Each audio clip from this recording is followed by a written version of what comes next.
Yes, we are live. And yes, hello everyone. Hello, Gohaj, Eva, and Matea. Thank you very much for joining today this conversation. It's a pleasure to have you as our guest. For those who are following us, and I also will switch for just a second into Armenian to introduce what we are doing in Armenian as well. We invited our colleagues and wonderful specialists from the organization that is based in Germany, the social organization. And here we have Eva Müller and Matea.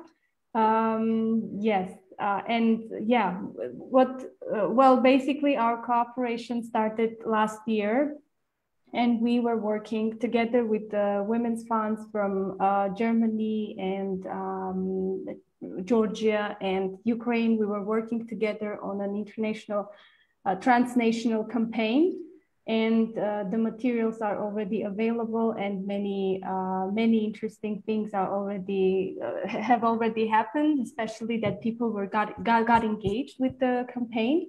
But I will stop talking now, and and I will just say quickly that we are going also to talk about the campaign but mostly about your amazing organization and your great team that you have. Just a quick introduction in Armenian as well. Մենք այսօր խոսելու ենք Գերմանիայից մեր գործընկերուհիների հետ, որոնք social կազմակերպության ներկայացուցիչներն են, զբաղվում են մեդիա արտադրմամբ եւ նաեւ մեդիա կոնտենտի արտադրությամբ եւ նաեւ այն կազմակերպությունն են, որոնց մասին մենք շատ երկար խոսել ենք նաեւ մեր զրույցների ժամանակ, եւ իրենք հենց այն կազմակերպության ներկայացուցիչներն են, ովքեր որ մեր մեդիա արշավի, մարտի 8-ի մեդիա արշավի ստեղծողներն են, այդ կոնտենտի ստեղծողներն են. Okay, I'm giving the floor to Gohaj, Eva, and Matea right now, so you can, yes, go ahead and say maybe let's begin with the self-introductions, okay? Perfect. Matea, do you want to start? Yeah, why not? Hello, everybody. My name is Matea. I am an art director at Social. I started last June, and before that, I was working in a variety of offices and agencies. I was on the client side and as well in classic advertisement. And last year, I realized I was looking for something more meaningful, and I quit and got to Social, which is so far, not kidding, best job ever did. And it's really nice supporting now with my skills organizations which are working for a better world. So I'm very happy to be here and talking to you guys. Super nice. Yeah, my name is Eva Müller. I'm leading the strategy of Social, and together with Jon, who couldn't be here today, also Social as an entire agency. And I mean, as Matea already said, kind of Social stands for the first social, like that we only work for clients or projects that have a social cause or a sustainable cause, and that we basically focus on social media. So we do different kinds of communication that is digital. Our starting point is mostly social media. So that a bit for us as an agency, I can elaborate a bit more on that, but I have a background in corporate marketing. So I had been working for huge corporate companies like Procter & Gamble's and the Zalando's, and kind of I have been working for them in Germany as well as in Argentina for a while. And as Matea, I kind of had a similar journey that after working for detergent and diapers and fast fashion, I thought, there might be better causes. So how about changing? And started basically at the first days of Social. And yeah, I'm very happy and excited to be able to be here today and talk to you, because it's exactly that what we love to do, supporting organizations like you are. Thank you. Thank you very much. And I really like the concept, behind the name of your organization, the social causes and social media. So it makes really clear why two socials stand together in the same in one name. Yes, and maybe since you started, Eva, maybe you can elaborate more on the history of the organization and its mission, how sort of tackled, but let's go into it. Let's dig deeper. Okay, maybe I do a start and then Mattia just continues. Because social actually has two mother agencies. So we're part of a family, if you want, we're the child. And one agency basically is an agency that is focused on lifestyle and fashion. And as kind of these genres are already very developed in social media, they brought a big emphasis in that area.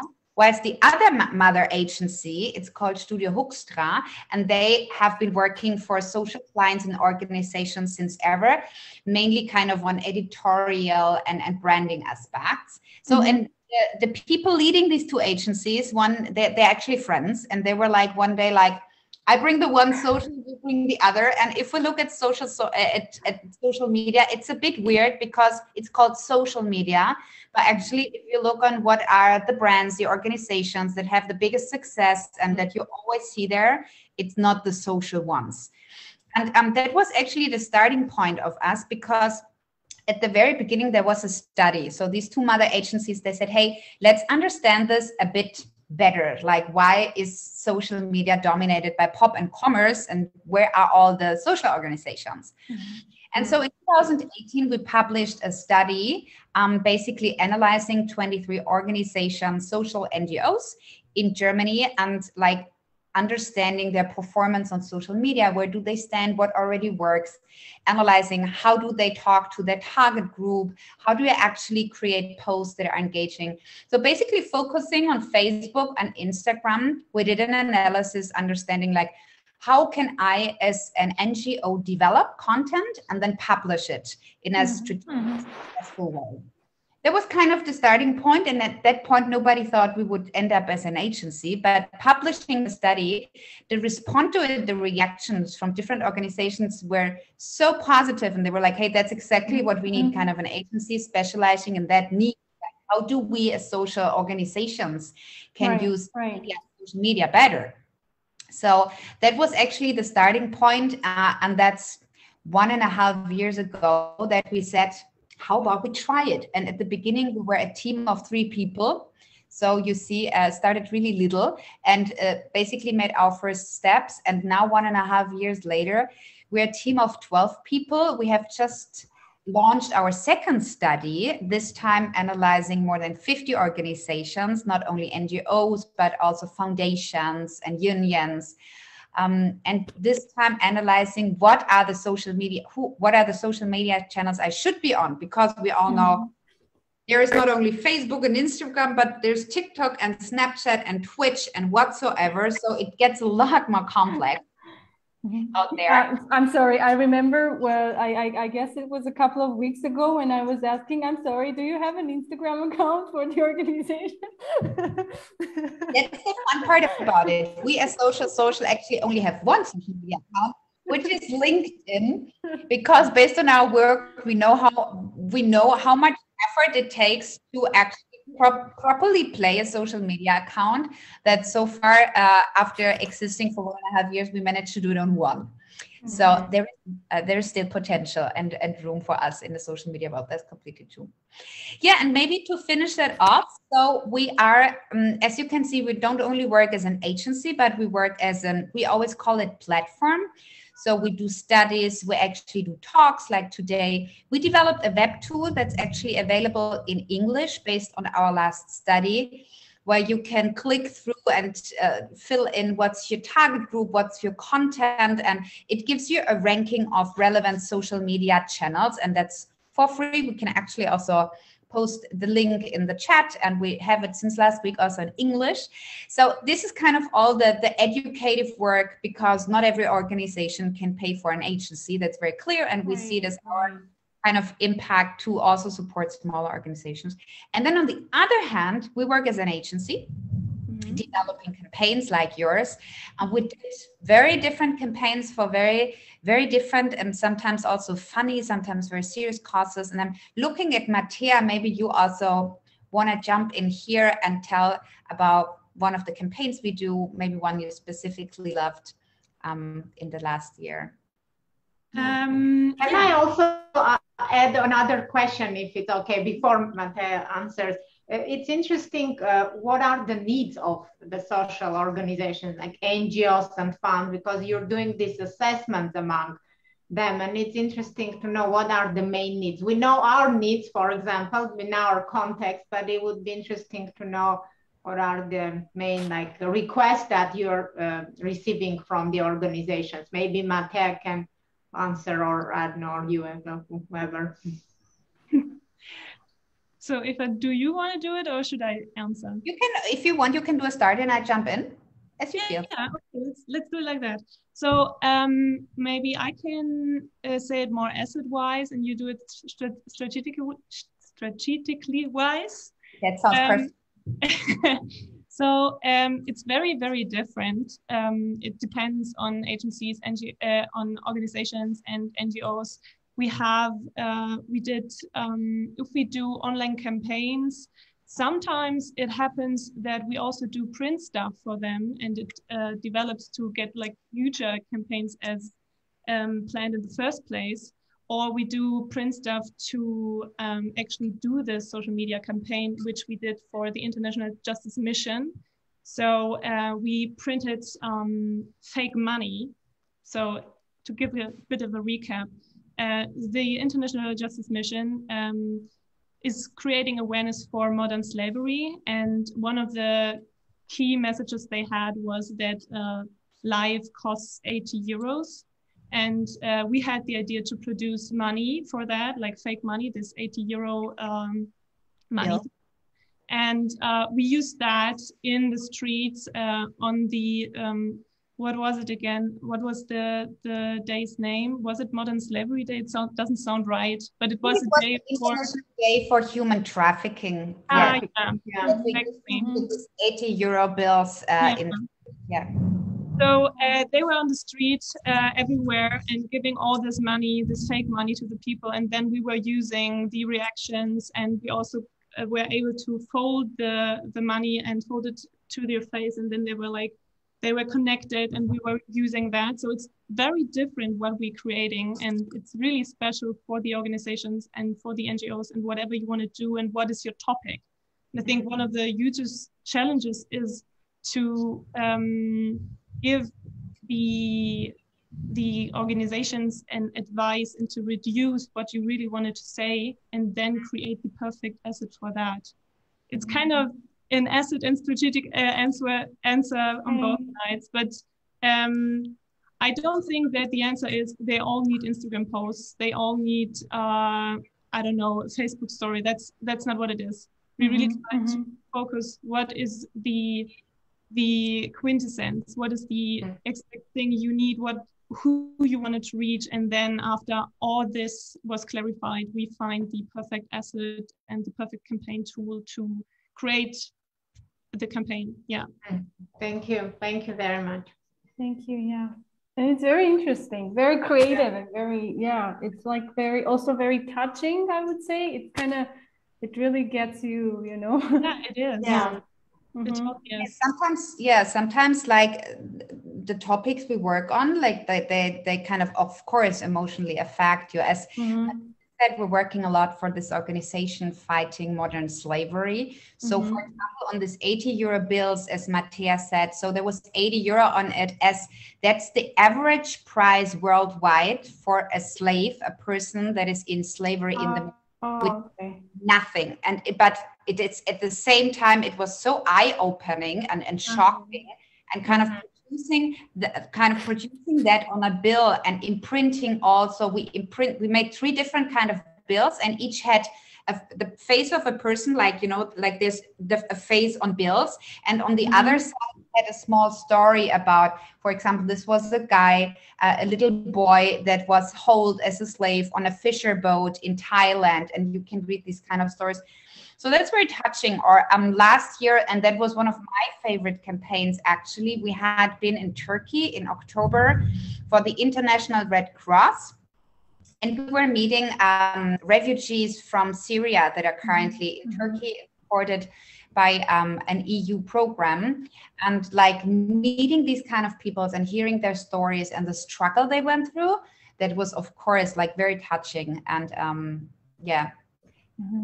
It often is interesting, but it also often is touching. But sometimes it's also funny, I might add, because, for example, we were also working for a nature organization in Germany that after 50 years decided that this year, for the first time, the general public in Germany can vote for the bird of the year. So there's always a bird of the year. I don't know if you have that too. Do you have the bird of the year?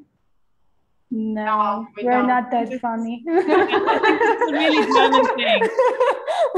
It's a very German thing. Yeah.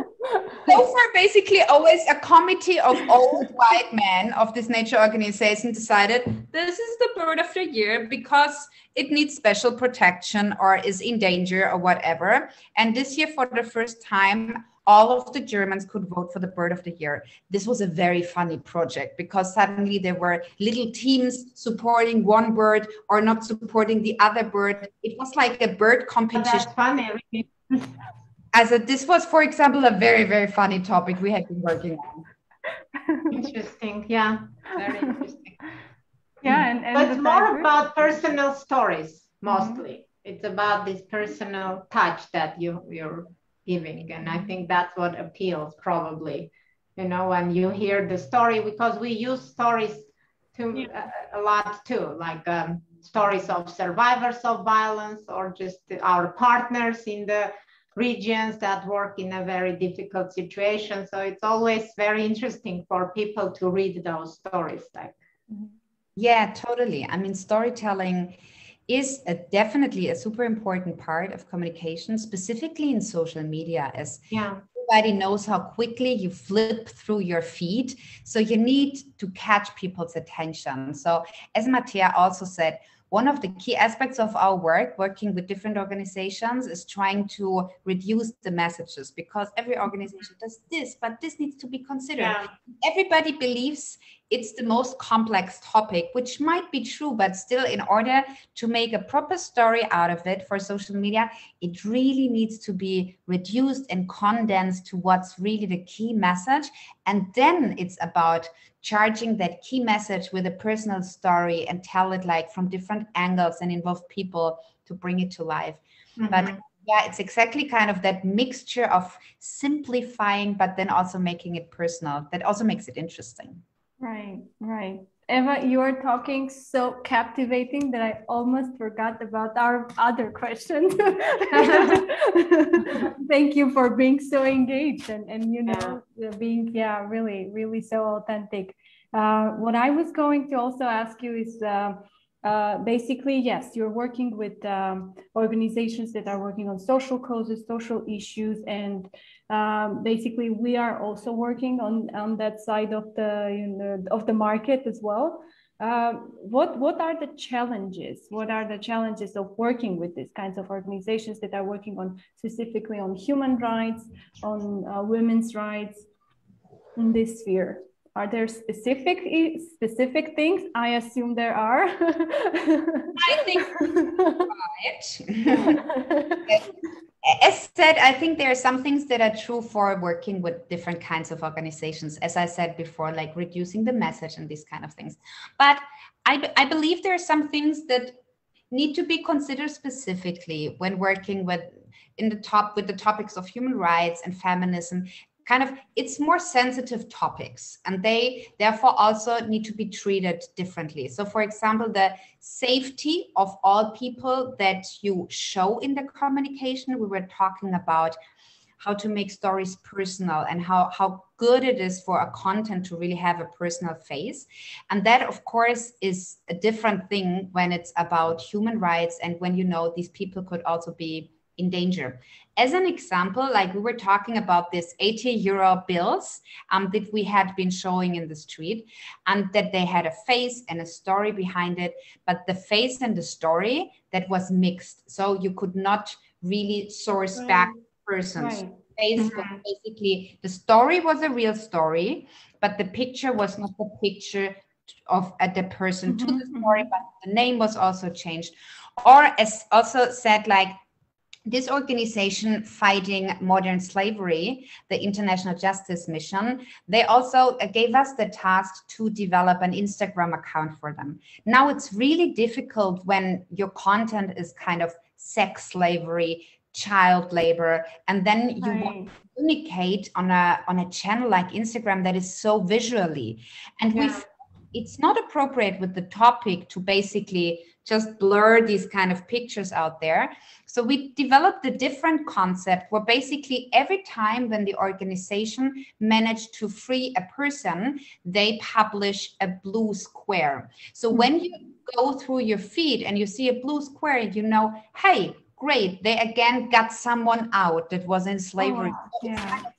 It's kind of a counting system. We call it the freedom count, that when you flip through it, the Instagram that is like normally full of colors and visual things, for them, it's kind of a counting system, and it works really great for the organization and is a way how to approach maybe more sensitive topics, in this case, kind of in a visual point, from a visual point of view. And I think that holds true for all organizations in kind of human rights and feminism and specifically also women's rights topics. It's super important to always think about the safety of everyone involved, people that can be seen in the communication, but also people behind it. So when it comes to social media managers that will be exposed to hate speech, it is super important to have that in mind. Right. Right, that's really very interesting. And also, basically, you're working with many, you know, while working on human rights issues, you know, you also work with all the human rights. You are trying to not go beyond all these principles as well. You know, when you were talking about the privacy, and also depending on the topic, you have to have a different approach. Yeah, and the Instagram page with counting, it's like very simple but very catchy as well. Idea, And sometimes it's also when you're just used to so many pictures, the most disrupting thing is not again a flashy picture, maybe no picture at all, you know, but just the blue square. So also it's sometimes interesting how you can react creatively to these kind of challenges. Yes, thank you. And what about maybe, I don't know, you tackled a bit that maybe Matea also can add to this. Maybe you can talk about more about design challenges. What is when you are working on these issues? Yeah.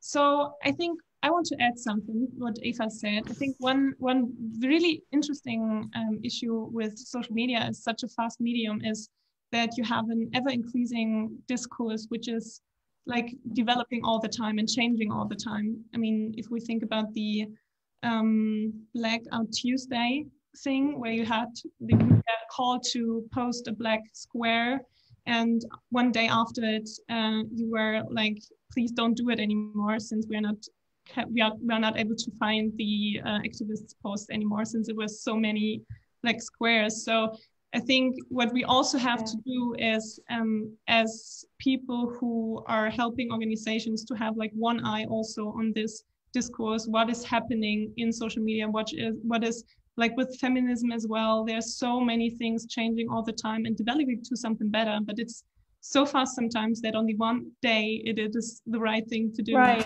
the next day it is not the right thing to do. So I think what we really do then is to work really close to the organizations because they are the experts and they know it best. And then to have like the one eye there and one eye there, and then chat to get the right way. And yeah, I mean, design-wise, I already said a few things like reducing stuff, as Eva mentioned already. It maybe one interesting point is that we really have some discussions to explain the organizations that you need a really low threshold sometimes to make the audience understand what we want to say. So the organizations are somehow in their bubble, and they are always obviously like, to use the example of International Justice Mission again, they're like, obviously there's modern slavery. And before I knew about the International Justice Mission and I started this job at Social, I wasn't aware of that point, that issue. So I needed to start at a totally different point to understand what's the problem.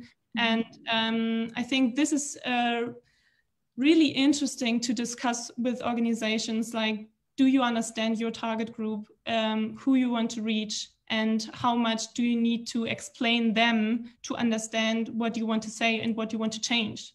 Right.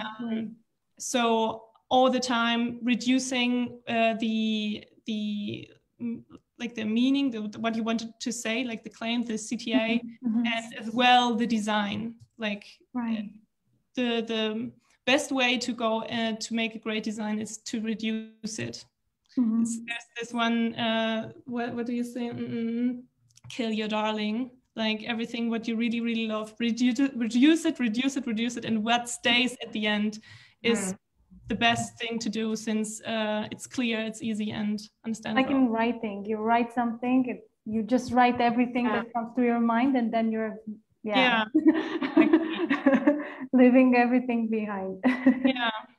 Yeah, and I really like the point of, kind of fixing your threshold and lowering your threshold, because I think for us, for organizations that work on women's issues and also, women's organizations and feminist organizations, I think we really want the things to be perfect in our perspective, really good, because, at some point we're really sick of all of this. and you really want to see the changes quickly, but yes, I think that this is something that and then when the things are happening very slow, sometimes we don't see it during the process. But also because we are all the time so much under attacks from different groups, anti-human rights, anti-gender, women's rights groups, so that also, like all the time you're thinking as well, not that it matters a lot, that what they would say, but still, because, and just in general, the public is, these are very sensitive topics we are raising. So we have to think how to package them and how to deliver our message very carefully, because it's important. It can be manipulated so fast, and we witnessed that many times. That's why we're very much. And the campaign that we had with Social, it was exactly, it was about that, how we are presenting our message in a very, very culturally sensitive way. And it was, in my opinion, that was the part of the success, obviously. Really, I think this is kind of super important points that you're adding here, because as Mattia said, it's about lowering the threshold in a way in order for more people to understand it that might not be in a specific bubble. And that's not only true for human rights. It's, by the way, the same true when you talk to sustainability organizations and their knowledge about CO2 and where do we currently stand in terms of decrease in climate is a different one than the average population normally has. And I think that was also a very nice process when we developed the campaign together, that you are obviously absolutely the experts of your field. And also, I mean, we started this whole campaign development process with listening to all of the research results from your organizations, from all the other 11 organizations. So you have a very academic background. And I think that is super important for your work.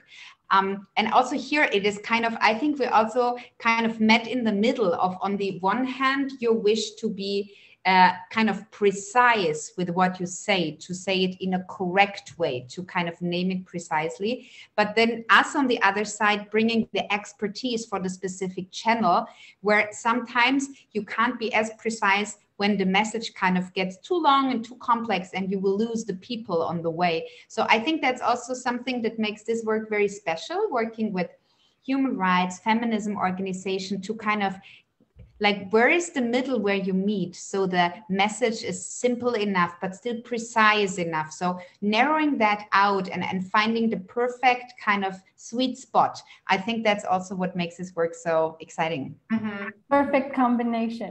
Yeah. Yeah. Yeah.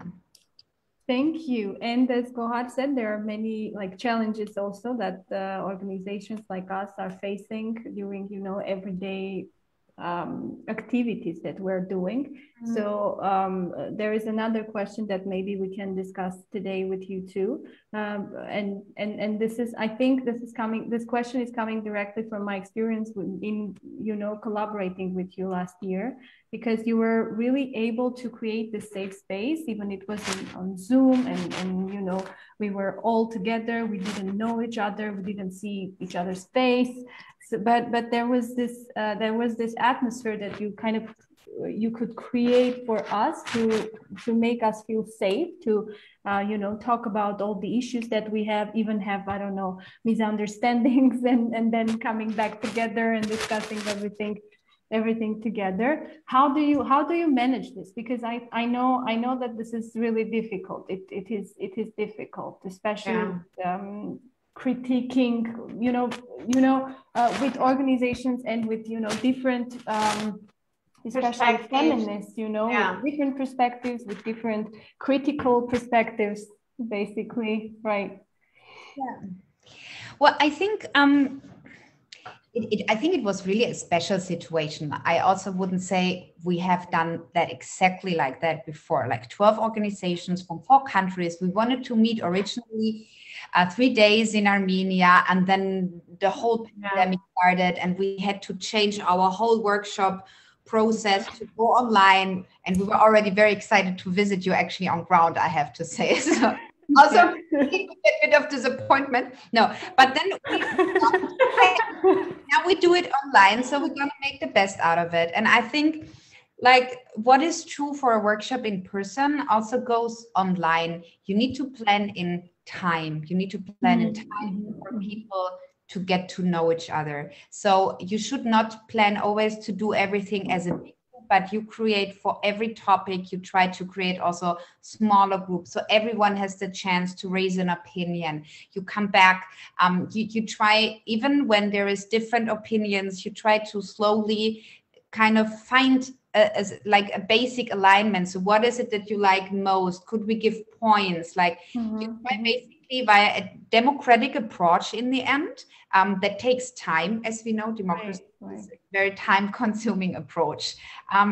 Like trying to always find what's the best compromise. And I think that's also the thing when you do a transnational campaign. If you would have done a campaign for each individual country, it most probably would have been a bit different, because then it's completely tailored to what is exactly the target group, what is exactly the situation. And we saw that situation in Germany for a women's rights organization is different than in Armenia.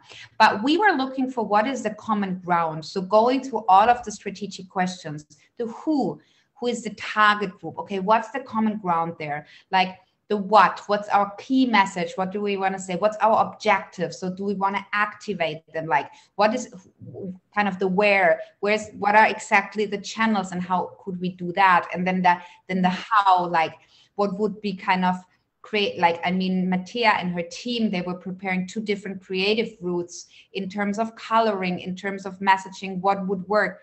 So you basically go through all the strategic questions, which is something I would advise for every kind of communication, no matter whether it's in that complex scenario or not.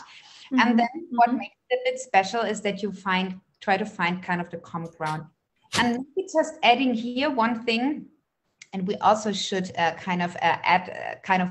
maybe already we can say that, is that we're also working together with Philia on a guide.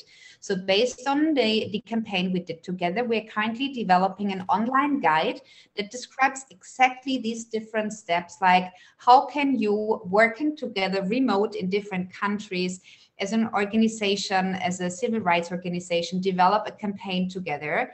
And that is exactly like, as I said, from the structure to the meetings to how do I decide which creative concept works better for me. Kind of all of these steps will be captured in the guide that will be available in English. So I actually have seen it already, and it's an amazing guideline. It's really like you can take it and develop your own campaign. Yeah, in a very friendly, way, and it's very, very accessible. And I think it's very useful for the organizations, like smaller organizations as well, that maybe not necessarily have resources to invest in special campaigns. So it's like to hire a specialist to do that. So it's in, so thank you.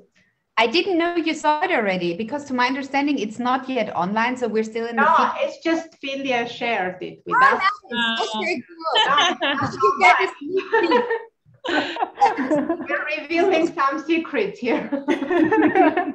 No, but it is live. It is definitely meant for you to share within your networks and the organizations you work together, because that's exactly why this guide has been created, in order to really empower organizations of different size and different resources to kind of develop their communication. So once it is live, I'm very, very happy if you are distributing and sharing it. Yeah, of course, with pleasure. Also among our partners as well, because most of the organizations and also individuals that we're working with, they have also have no additional resources for their projects to get noticed on that level, like on a professional level. So thank you for that. Yes, and apart from the suggestions on how to develop a transnational campaign, as a final question and a final point to discuss with you for today, it's about maybe you can give some tips, or maybe you can suggest some sensitive approaches to the other organizations that are working in the field like you, even, I don't know, not in Germany but around the world, around the Europe maybe. Okay, let's limit the the scope of the tips. Yeah, but I guess there are general, rules that you are following, and general, approaches in terms of, just gender sensitivity and in general sensitivity. What would be your suggestions? The first thought I had was meet them on eye level, always. That this is like I think, try to create content which already appears that we are living in a better world. You know what I mean? Like, just imagine they're already all women equally paid for for example, just be optimistic. And I think, like, social media has dark sides as well, but social media influences what our society thinks and does so much. And every post and every story which you keep in mind changes your thinking about the world. And I think we can, now I'm going very saying big words, but I think, like, hopefully we are working together, we can change something, and to believe in that, and to make social.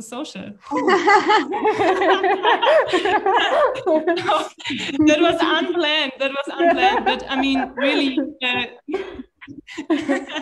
there was, I mean, to really create content which gives a good and positive way of the world, and to change it like that, and to give, like, I think I said already enough. Yeah.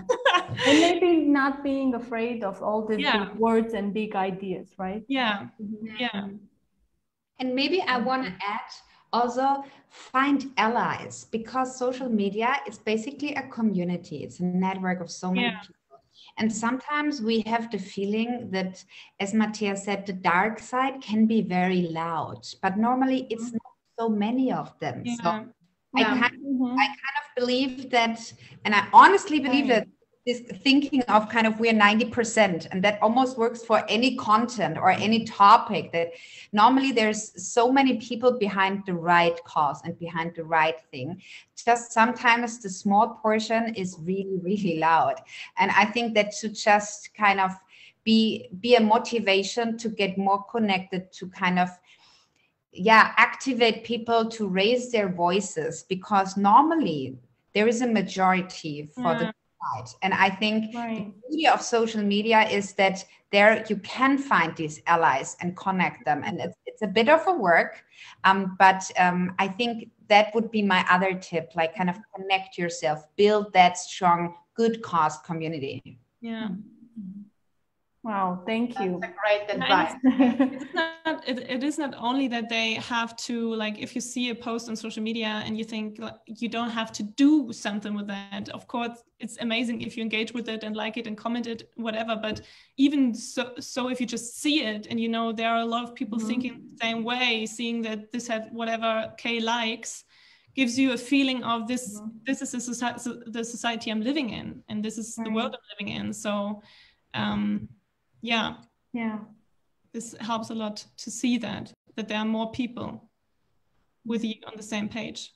If I may add something as well, maybe there should be also this component of you don't necessarily have to, you know, think that big groups of people in the society think in a certain way, but you can also teach people with your content. So this is I think it's very important too. You're giving the information that is really right for many people. This is, I think it can be a point too. Yeah, totally. Yeah. Thank you very much. I think we had a wonderful conversation, and I think we could go on and on with all the ideas with all the questions that we have to you and the ideas that you are having.